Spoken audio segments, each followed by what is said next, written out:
Okay, we're going to continue on here, chapter 13.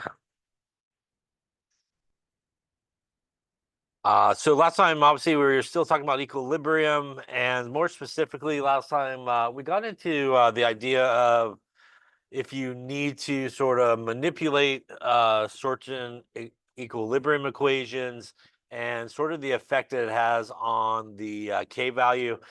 So again, if we have an equation such as this, and we want to, for example, reverse it. We would then take C plus D goes to A plus B. The effect on the equilibrium constant, again, is basically the products become the reactants, reactants become the products, which means basically you take the inverse of the equilibrium constant. It's basically 1 over the value. Remember as well that if we do have a couple of equations with k values and we decide that we want to add those guys together,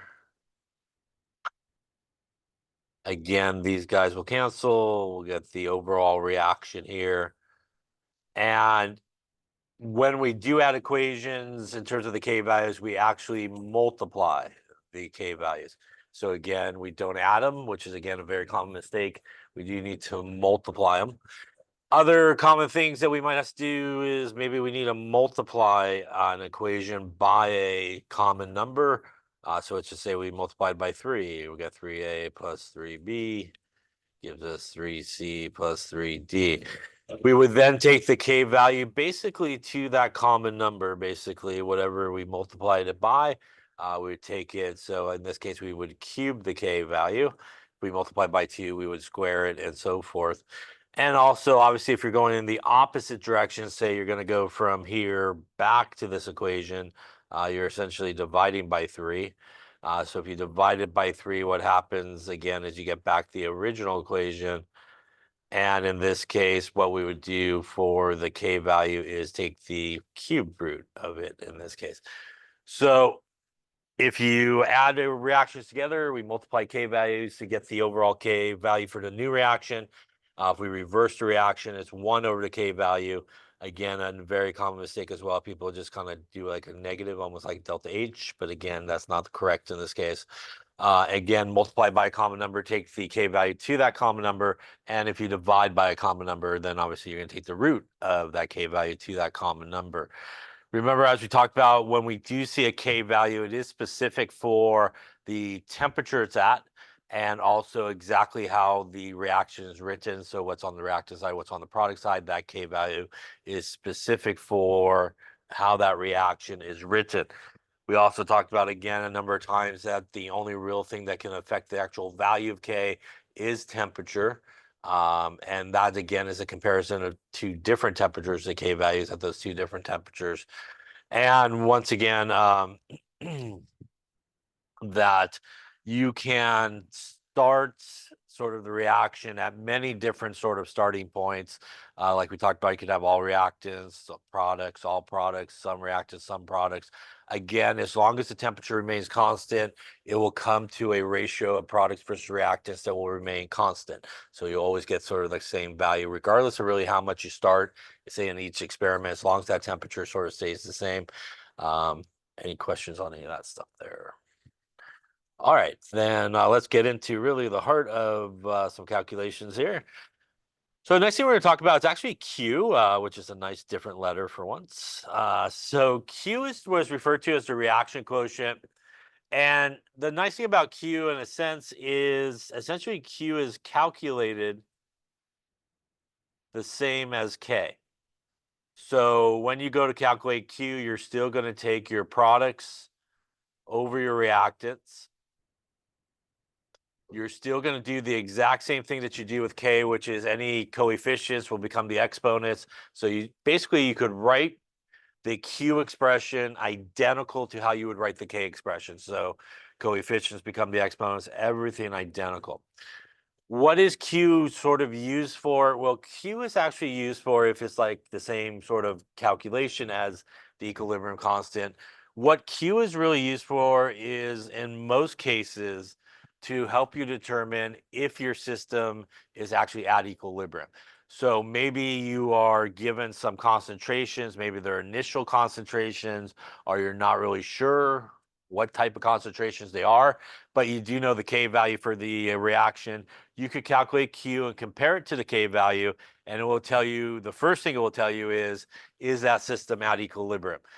The second thing that it will tell you is if it is not at equilibrium, it will tell you which way it needs to go to actually reach equilibrium. Do you need to go to the right, which means you need to make more products to reach equilibrium? Do you actually need to go to the left, which means you need to make more reactants to reach equilibrium? So that's sort of a twofold sort of thing in a sort of traditional, what I like to call just a straight up Q type of question. You know, the question is usually, is it at equilibrium? If not, which way does it need to go to sort of get to equilibrium? That's sort of a straight up sort of Q type question. There is another place where Q does come into place, and it's in a later calculation that, again, if you are given the starting amounts of everybody in the reaction, you really should calculate Q to make sure that it is at equilibrium. And secondly, or make sure it's not at equilibrium. And secondly, to make sure you know which way the reaction is actually headed. And we'll talk a little bit more about that maybe a little bit later. But how we use Q is if you calculate Q and it's less than K, that first tells you that the reaction is not at equilibrium. And in order to reach equilibrium, it needs to go basically towards the reactant side. So kind of opposite of where that's pointing is where it needs to go. Now, if you think about just the reaction as reactants to products, that's sort of opposite, heading toward the reaction side. If you do calculate Q and it does equal the K value, then you have basically hit equilibrium. So your system's at equilibrium. You don't have anything much to do. It's probably not much of a problem at that point, but it would be at equilibrium. If you calculate Q and it's less than K, it again is not at equilibrium. In order to reach equilibrium, it'll go opposite of the way that's pointing. As long as you put Q on the left and K on the right, it will go towards the product side to reach equilibrium. So there's a really simple sort of answer to the question of like, should I calculate Q or not? So really the only way that you could calculate Q is you're given the starting amounts or you're given information about everybody in the equation. So if you're just given information about reactants, there's no way you could calculate Q because you don't know what the products are, right? Or the starting amount. And again, if you're given all reactants, all product sort of information, you can calculate Q. And again, there's a kind of a traditional Q problem. And then again, there's a situation where you would want to double check that your system's not at equilibrium and also which way it's sort of heading is a second sort of calculation for that. Again, calculate it exactly, write the exact same expression as you would for K. So why don't you give it a go? See here, if at the start of reaction, you have 0.249 moles of N2, 3.21 times 10 to the minus 2 moles of H2, 6.42 times 10 to the minus 4 moles of NH3 in a 3.5 liter vessel. And the Kc is 1.2. Is the system at equilibrium? And if not, which way does it need to go to reach equilibrium? Take a few moments there, calculate it up, and see what you come up with. Okay, so let's take a look. So once again here, we want to know if this reaction's at equilibrium. We don't have the molarity given to us, but we do have the moles of everybody and the liters, so that means we can calculate molarity. So first off, our Q expression, once again, will be exactly the same way as you would write the K. So we're going to take our concentration of our products. Once again, we're still going to use our coefficients there as our exponents divided by our reactants. And once again, obviously here are coefficient. So as I mentioned before, pretty much identical to the way you would write the K expression. We do need the concentrations to go into there, so that's what we might want to calculate first. So the concentration of N2 would be the moles 0.249 divided by our liters, which is 3.5 liters. That's going to get us there. We'll call it 0.07114. We'll do the same thing for our H2, which will be 3.21 times 10 to the minus 2 moles over 3.5 liters. And that's going to get us here 0.009143. And lastly, our NH3 going to be 6.42 times 10 to the minus 4 moles divided by 3.5 liters. And that will get us here 0.000183. All right, now we have the concentrations, everybody. That's pretty much everything we need to come into here. So we're going to put our numbers in and see what we get. We're going to go with Q is equal to our NH3, which is 0.000183. We need to remember we do need to square it, so we want to square it. Divided by our N2, which is 0.07114. And our H2, which is 0.009143, and we need to cube that guy there. So putting those numbers in, we'll go 0.001834 squared divided by 0.07114 equals divided by 0.009143 cubed. Cubed action going on there. That's going to give us a Q here of 0.619, we'll call it. So if any questions on the calculation there. Now that we actually have the Q value, we are going to use the K value that was given to us and basically compare the two. And in this case, Q versus K, is Q less than, greater than, or equal to K in this case? It is less than, right? That means first off, we are not at equilibrium. So that's basically what that tells you. Again, they're not equal to each other, so you're not at equilibrium. Secondly, in order to reach equilibrium, do I need to go to the left, to the right? More reactants, more products? I actually need to go towards the product side in this case. Yeah, so I need to go there to the right in this case. Again, if you have Q on the left and K on the right, opposite of where this points is which way it needs to go. Yeah. So, any questions on that? That again is what I would classify as sort of a traditional straight up kind of Q type question where that's pretty much what you want to know. Is it at equilibrium? And if it's not at equilibrium, which way it needs to go to reach equilibrium? Any questions on Q? So we will see Q in a number of places throughout these couple of chapters or so that we're going through. And again, it's used for that sort of information a lot of times. Are you at equilibrium? Which way it needs to go? Later on, we'll use it to figure out whether or not we'll make a solid or there won't be a solid that would be formed. Any questions? All right. So now we're going to get into really the heart of the class, which is equilibrium calculations. So a lot of times you are not given equilibrium concentrations, everybody, or even equilibrium pressures. So you need to sort of calculate what everybody's, say, concentration would be when that reaction reaches equilibrium. Or again, we could also do it with pressures as well. So you could do it with pressures or concentrations. Again, as we talked about, obviously concentrations, molarity is typically obviously the units that you use if you're going to do any of this type of calculation we're going to talk about here right now. And you're doing with pressures, it does need to be in atmospheres when you kind of do the calculation. So that is sort of idea there. So the idea here is we oftentimes will have initial concentrations given to us. And like I said, we want to kind of predict what everybody's concentration will be once it reaches equilibrium. So the way that we typically do this is through what are referred to as ice tables.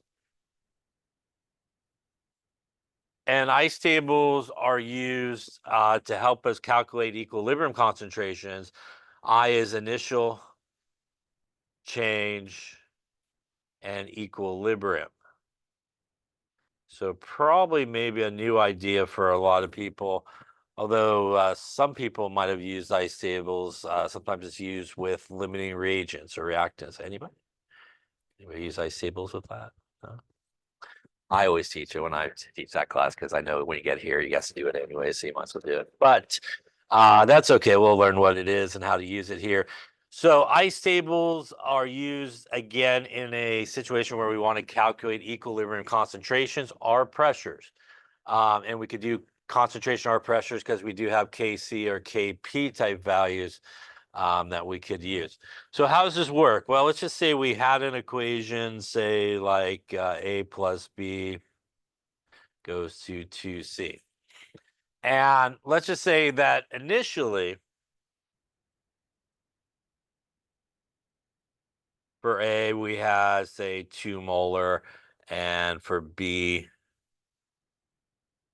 we had 4 molar and stuff. And we wanted to know what is basically the equilibrium concentrations of everybody.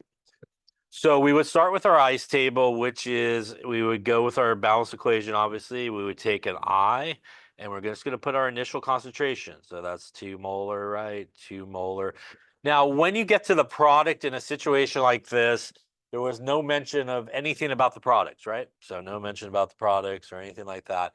It is safe to assume that this is probably going to be 0. So it is safe to kind of assume if they don't mention anything about the product side, just lay up a couple of zeros there for the the initial part of it, and you should be fine. Now, obviously, if they give you some information about the products, then you would have an initial, and you should put those initials in as well, right? Now, the change part is probably the most important part of the table for the most part. And the change part is what's happening as, say, this reaction takes place. Now, in this particular case, because we have no products given to us, it is probably pretty safe to assume that this reaction is going to head in which direction? Towards the reactants or towards the products? This reaction should head towards the products, right? Because all we have are reactants, right? So the only thing that can happen in this case is really the forward direction, right?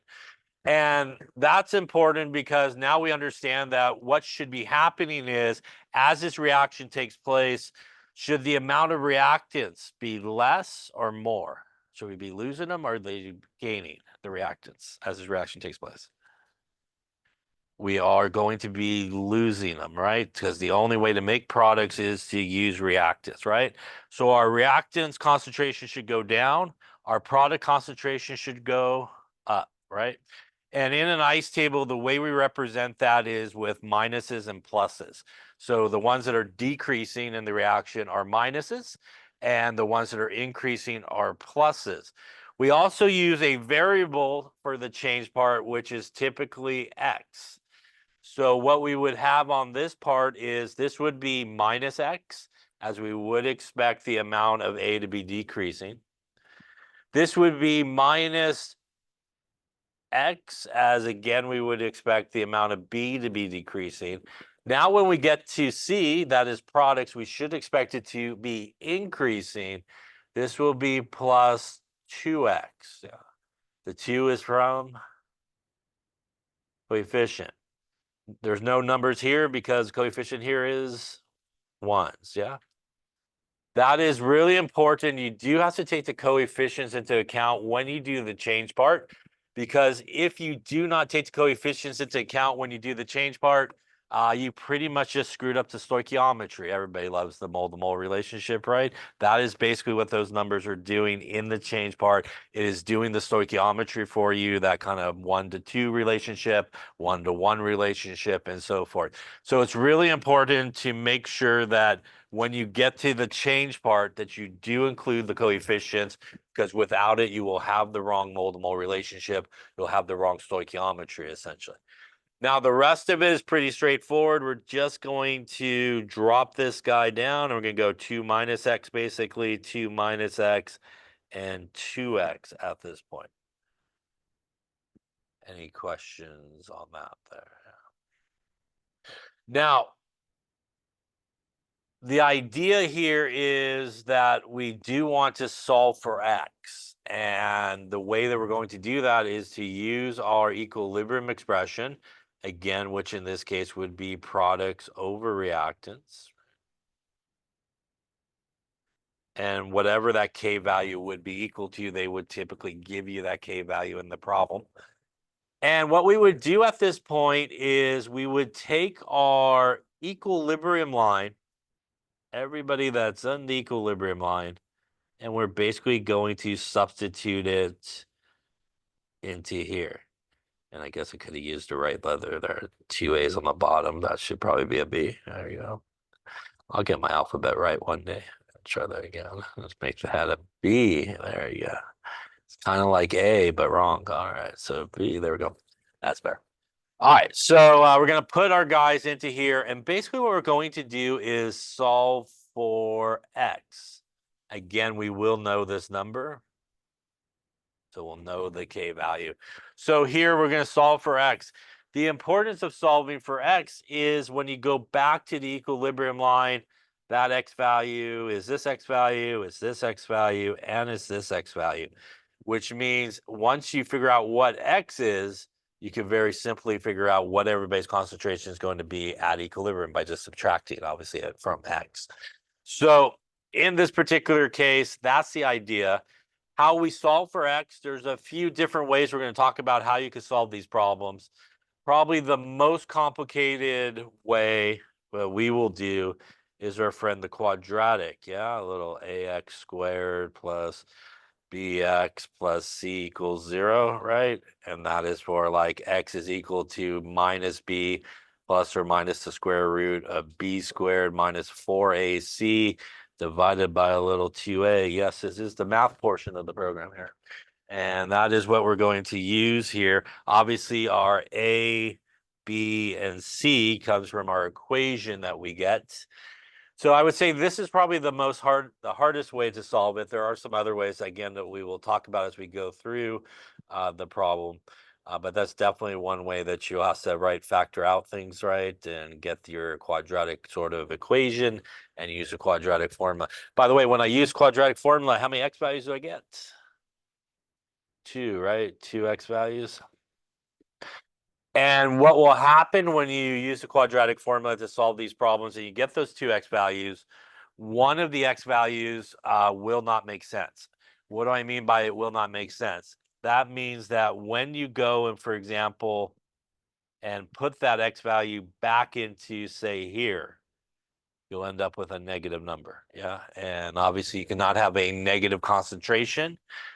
So that would not be the correct x value. So then you would want to use the other x value. Also confusing to people is you could have all kinds of combinations with the quadratic when you solve for it in these type of problems. You could have a positive number and a negative number. That sometimes makes it really easy to determine which one's the bad one, probably.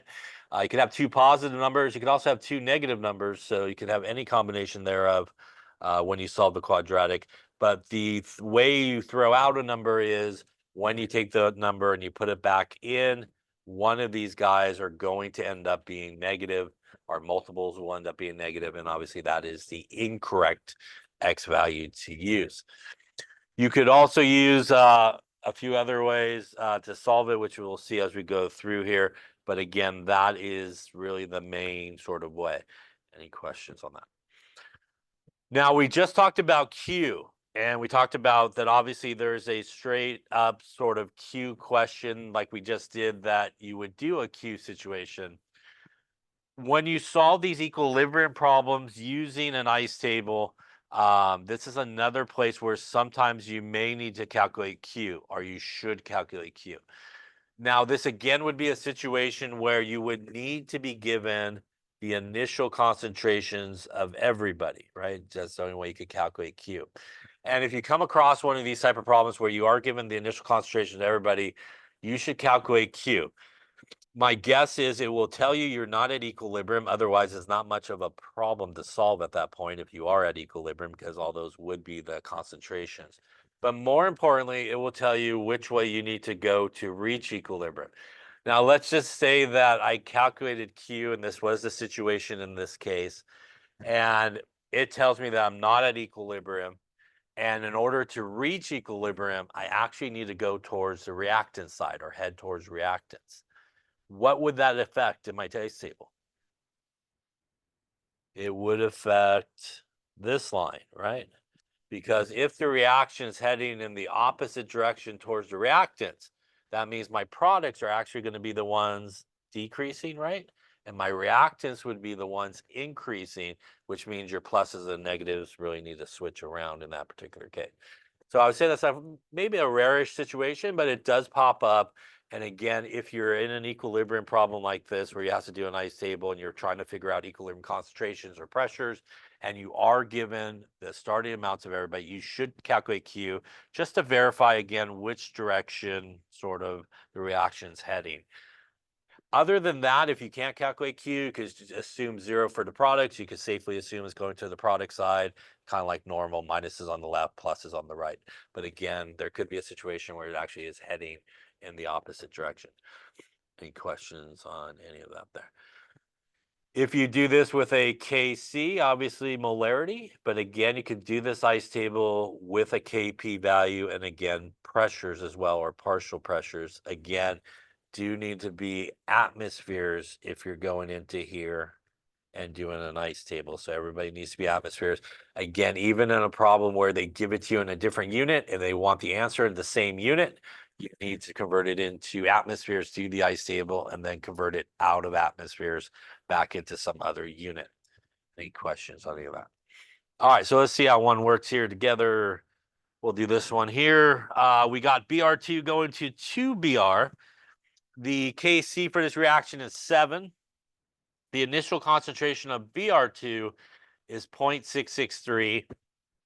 We want to calculate the concentrations of everybody at equilibrium. So we might as well start with our equilibrium expression, which again is our products, which in this case is Br, and we are going to square it, divided by our reactants, which is Br2, and this would equal lucky number 7. Okay. We will set up our ice table. So we'll have our equation here. And here initially, the only thing that's given to us is we got 0.663 of this guy. And again, that means that it is safe to assume that we have pretty much nothing going on the product side, and it is 0. Now the change part here, because we have really no products, we should expect this reaction to be heading in the forward direction because all we have are reactants. That means that we will have minus X here and plus 2X here, once again, making sure taking into account our coefficients with our X's. That again takes into account our multiple relationship. That means when we reach equilibrium here, we will have 0.663 minus X and a 2X. Any question on this ice table here? All right, so now that we have that, we're going to take our equilibrium line. So we're going to take everything here and basically put it into this expression.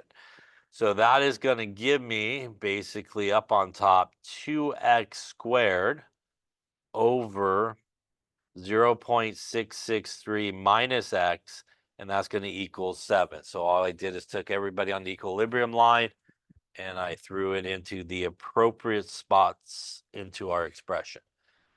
Now it is math, right? So up on top, we got a 4x squared. I'm going to multiply this entire thing to the other side. So that will give me 0.663 times 7. That's going to give me a 4.641 minus 7 times x, which is 7x. Now, to get me into my quadratic sort of equation, you want to get everybody to the same side and equal to 0. It doesn't really matter which way you go. Most people prefer to have the x squared being positive, but you don't have to, but most people like that. So with that being said, I'm going to move everybody over to the left-hand side, which means I should end up with 4x squared. That's now going to be plus 7x as I bring that to the other side, minus 4.641 is equal to 0. Any questions on that? This is now in the form of our quadratic, which gives us, again, our A value, our B value, and our C value, which, by the way, we do take the negative with it as well when we go in it. So we're going to go in there. We're going to go with our X is equal to minus B, which is minus 7 in this case, plus or minus. And again, it's going to be X is equal to minus B plus or minus the square root, B squared minus 4AC divided by 2A. Now, if I do everything inside the square root, that's going to give me B squared, which is 7 squared, minus 4 times A, which is 4, times C, which is negative 4.641. That will give me inside the square root 123.256 if you do all these guys together, put all the numbers in. And if I take the square root of that, that's going to give me a 11.1 if I take the square root. That's going to be all divided by 2 times A, which I believe is 8 in this case. Yeah. Any questions on that? All right, so obviously we have 2 ways to solve this, doing the plus, right, and then doing the minus. So if we do the plus part first, that is minus 7 plus 11.1 divided by 8. That's going to give us an X value of 0.5125. If we do the subtraction part, and I'm talking about right here, part we're doing, minus 7 minus 11.1 divided by 8 gives me a negative 2.2625. So again, we do everything with the plus first, and then we can come back and do the same calculation with the minus that's on the bottom. Any questions on that? This is the part where we talked about that we will get 2 X values, which we did. And one of them should not make sense. In this case, these X values are going to be these X values here. So clearly here with the negative, if I put it back into here, I get a negative number. That is not so good. So we know that this one is probably not the correct value in this case, right? That means that this X value is going to be the good X value in this case. And that will be, once again, every X that we see in the equilibrium line. So if we do that there and put our numbers in, we'll go with the concentration of Br2 at equilibrium will be 0.663 minus X, which is basically 0.663 minus 0.5125. By the way, these are all molars, right? Molarity. 0.663 minus 0.5125. We'll go with 0.151 molar, and it does need units because it is molarity. We'll go into our equilibrium concentration of Br, which is 2 times X, which would be 2 times 0.5125. And that would get us here, punch it in right there. We'll go with 1.03 molar in this particular case. First off, any questions on that there?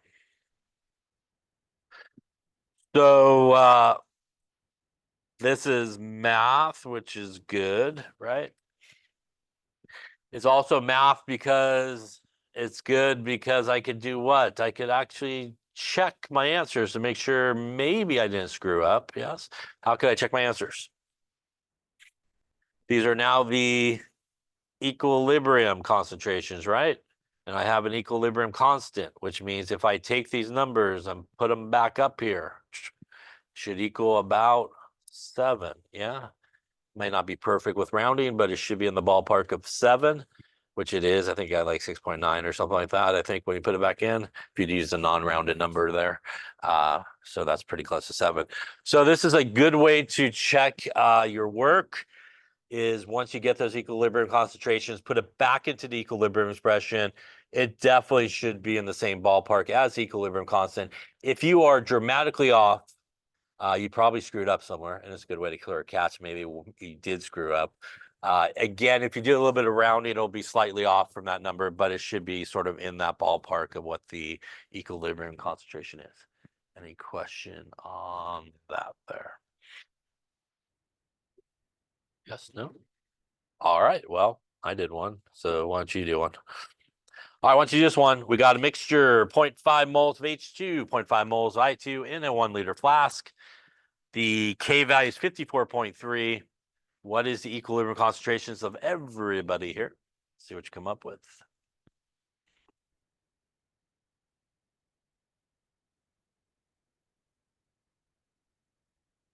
All right, let's take a look and see. So obviously here we got a mixture of H2I2. We're looking for the equilibrium concentrations of everybody, and we have a K value. So we can write our K expression, which would be the concentration of HI.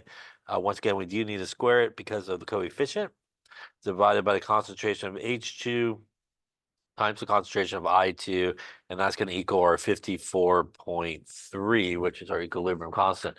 Obviously, we're going to need to do an ice table here. We do need concentrations, so these are not too hard to calculate here. So that's going to be 0.5 moles over 1 liter, which will give us 0.5 molar for our H2. Our I2 will be identical here. Moles over 1 liter gives us 0.5 molar. All right, so let's take a look here. So going to our ice table here, we got 0.5, 0.5, and again, we could assume 0 here for our products as, again, nothing was given to us, nothing was mentioned.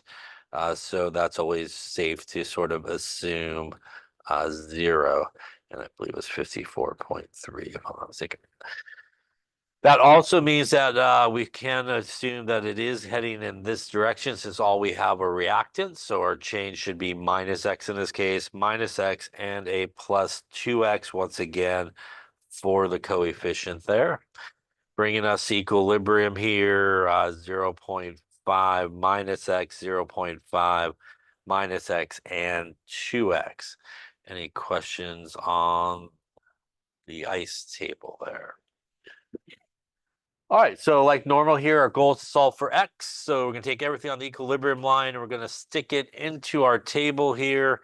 That's going to give us a 2x squared divided by 0.5 minus x times 0.5 minus x equals 54.3.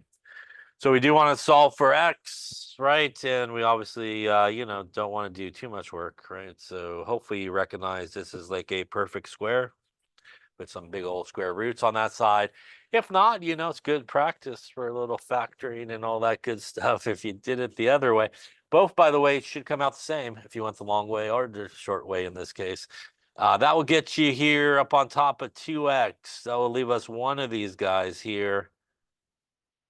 And the thing I always personally forget to do most of the time is actually square root the other side. So we do want to make sure we actually do take the square root of that side there. And we'll go to 9. Now we can solve it pretty simply here. We're going to multiply that to the other side. That's going to give us a 2x is equal to times 0.5 of 3.68443 minus the 7.3689x. We're going to add this to this side. That will give us a 9.3688 or 9, I think I rounded. X is equal to 3.68443. We're now going to divide, obviously, that guy back over, and we'll divide 9.3689 here. And that's going to give us an X value of 0.393. Questions on that there? Once again, that X value is every X value that we have here in our ice table. So that's going to allow us to solve for our equilibrium concentrations of H2. That will be 0.5 minus 0.393. And we will end up with, looks like 0.107 molar. Our I2 is going to come out the same. Should at least. 0.5 minus 0.393. 0.107. And lastly here, our HI is going to be 2 times X, which would be 2 times 0.393. And that's going to get us there 0.786 molar. That again should be our equilibrium concentrations of everything here. And once again, you can take these values and put them back into here, and you should get something close to 54.3. You get about 54-ish in that ballpark. So really close. Again, a little off with rounding, but should be very, very close. Any questions on that? Now, if you did factor everything out and did the quadratic, really, you should end up with the same answer at the end if you went that route. So this also brings up a good point that, there are multiple ways to solve this. Don't always have to quadratic, but sometimes you do.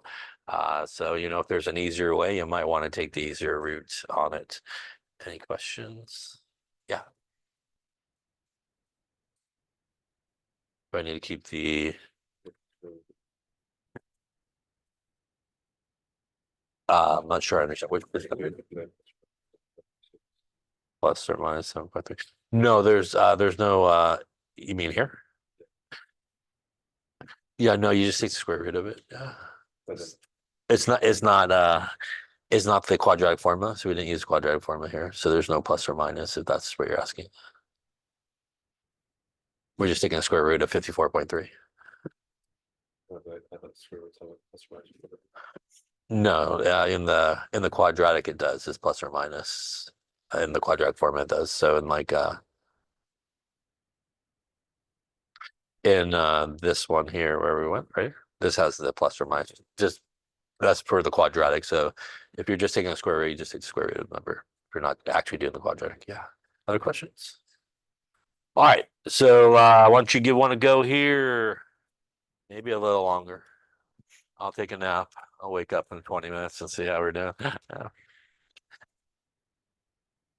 This will warm up your math skills, yes. So same equation, same K value, 54.3, but we got some concentrations, 0.00623, 0.00414, and 0.0224 for our H2, I2, and HI, respectively. Okay, so let's take a look, see how we're doing. So in the particular case, we have the initial concentration of H2, I2, and HI given to us. This would be a situation that I'm sure you recognized as a place where Q probably should be calculated, since we are given the initial concentrations of everybody. So we might want to quickly kind of calculate Q just to make sure everything is happening the way we anticipate.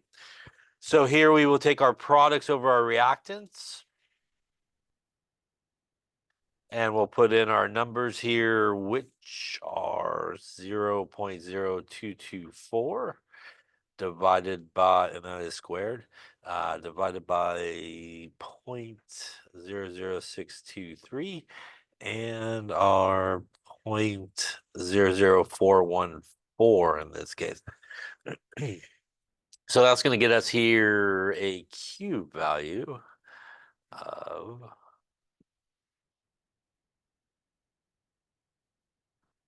about 19.4. Our K value here is 54.3.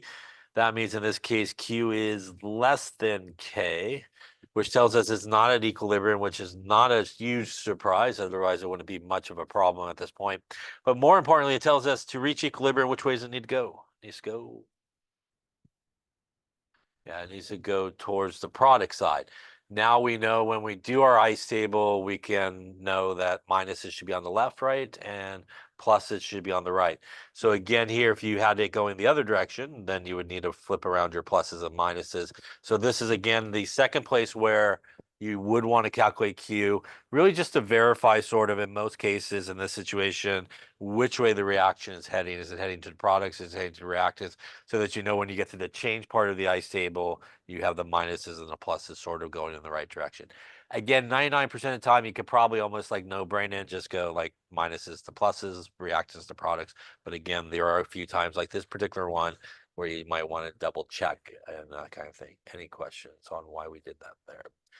Now that we feel good about which way it's going, let us do this maybe. I don't know. We'll see.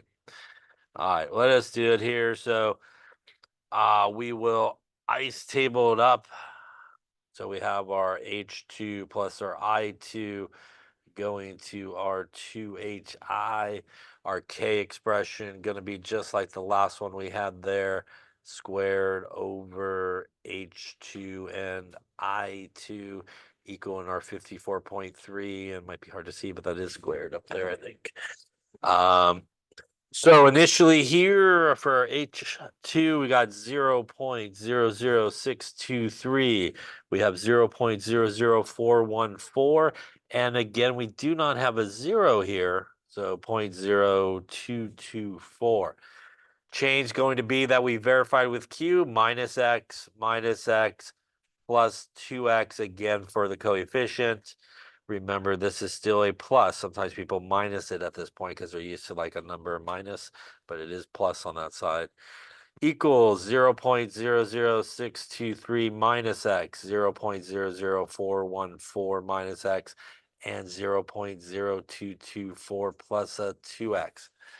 This is going to go into our equilibrium expression here. So K is going to equal 0.0224 plus 2x. That's going to be squared, divided by 0.00623 minus x times 0.00414 minus x as well. All right, and that's going to equal, obviously, our 54.3. So we got to do a little factoring, what do they call that there? Labeling, and I'm just gonna do this in parts. So I got a top right, and over here I gotta do these guys here on the bottom. So I'm gonna start with the top and just kind of factor out the top and see what we got going on. So that basically is 0.0224 plus 2x times 0.0224 plus 2x. That's an in and an out, right? Sounds good right about now. In and out, going that way as well. And if you do that, you will end up with here 0.0005076 plus 0.0448x plus 0.0448x plus 4x squared. Combining everybody together, I'll go up with it, will give you 4x squared plus 0.0896x plus, I'm going to put a little scientific notation so I don't have so many zeros rolling around, to the minus 4. This would basically be the top part, yeah. All right, I'm going to do basically the same deal for the bottom part. So I could have basically my equation on top and bottom. So for the bottom here, I'll do it in red.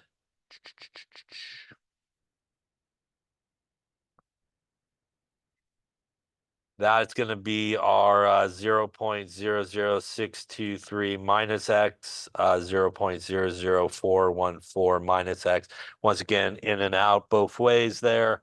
And that's going to get you, if you do it, 2.579 times 10 to the minus 5 minus 0.00623x minus 0.00414x plus an x squared. Once again, kind of combining everybody, x squared minus 0.01037 and a plus 2.579 times 10 to the minus 5.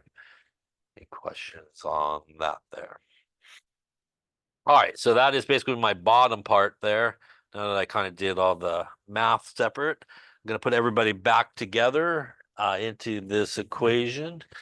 So let me do that on the next page, I think. So up on top, we have our top part of the equation. So we have 4x squared plus 0.0896x plus 5.018 times 10 to the minus 4. On the bottom, we got x squared minus 0.01037x plus 2.579 times 10 to the minus 5. That equals 54.3, basically. All right, so a little bit more math to go here. We're going to then send this guy to the other side, right, and multiply it. So if we do that on the left-hand side, nothing changes up on top, stays the same.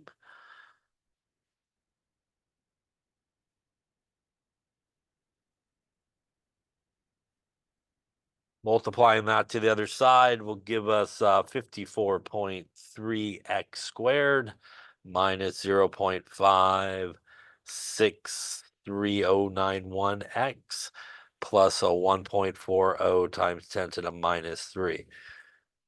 At this point, we want to now finally combine everybody to the same side. I'm going to take everybody on this side, and I'm going to bring everybody over there, either add or subtract, depending on whatever I need to do. And if I do that, it gives me my quadratic equation of 50.3x squared minus 0.652691x plus 8.98 times 10 to the minus 4 equals 0. After I take a power nap there, that is going to give me my A, B, and C. Any questions on that? Again, if you round it slightly different, you might have slightly different answers, but should be somewhere in that ballpark. Now that we have it, we're ready to go into our quadratic. Minus b plus or minus the square root b squared minus 4ac divided by 2. That's going to give me minus b. We'll put this at a positive 0.652691 plus or minus.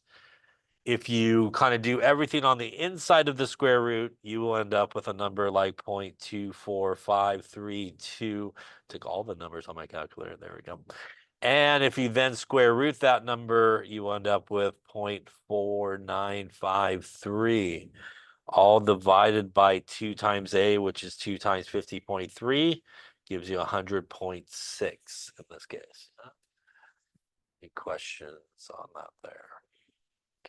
All right, it's almost there. And we're going to do our positive one first. So obviously go in this direction. And if you do the positive, you will get an x value of 0.0114. If you do the minus next and minus that number, so 0.652691 minus 0.4953 divided by 100.6 gives you 0.00156. In this case, we got two positive numbers in this case.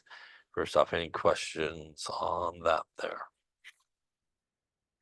All right, so just to revisit our equilibrium line here of our table.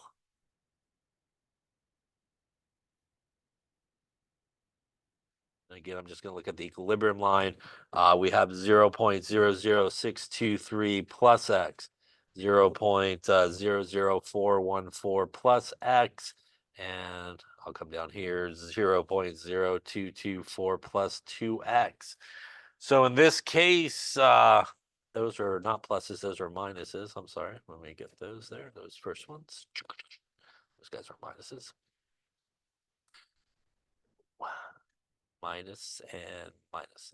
So obviously here, this number, if I were to put it into here where I'm going to minus, that number is bigger, which is going to give me a negative number, which means not so good. So this one would not be good, as when you would put that back into the equilibrium line, you would end up with a negative number. That means I'm going to roll with this guy here as my winner of the math lottery here. So we're going to go now with that guy to figure out our equilibrium concentrations. So that's going to be 0.00623 minus x. And that is going to give me a 0.00467. For our I2, it will be our 0.00414 minus x. gives me 0.00258 molar. And now lastly, for my HI, it's really important to remember that there is an initial concentration for this guy, right? So it's not just like 2x. So we did have an initial concentration, 0.02, we got there 552, no, 0.0224 plus 2x. So that's going to give us 0.0224 plus 2 times 0.00156.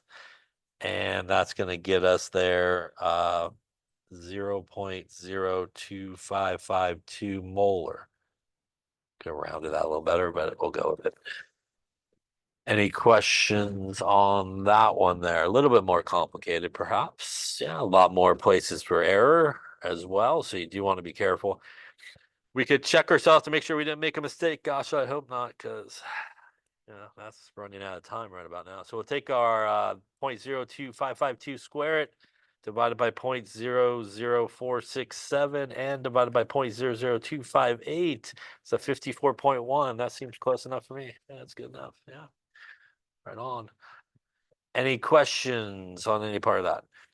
So you can see that some of the questions are a little bit more difficult. Yes, a lot more problems. You want to be careful as you're copying things over. You don't miss a zero. You don't invert a number. It's a very, very common sort of error. Any questions on that? By the way, you do need to show some work. Yeah, I can't just plug it into your calculator. Yeah, so make sure you show the work. Any questions on that one there? All right, that's enough to keep you tight.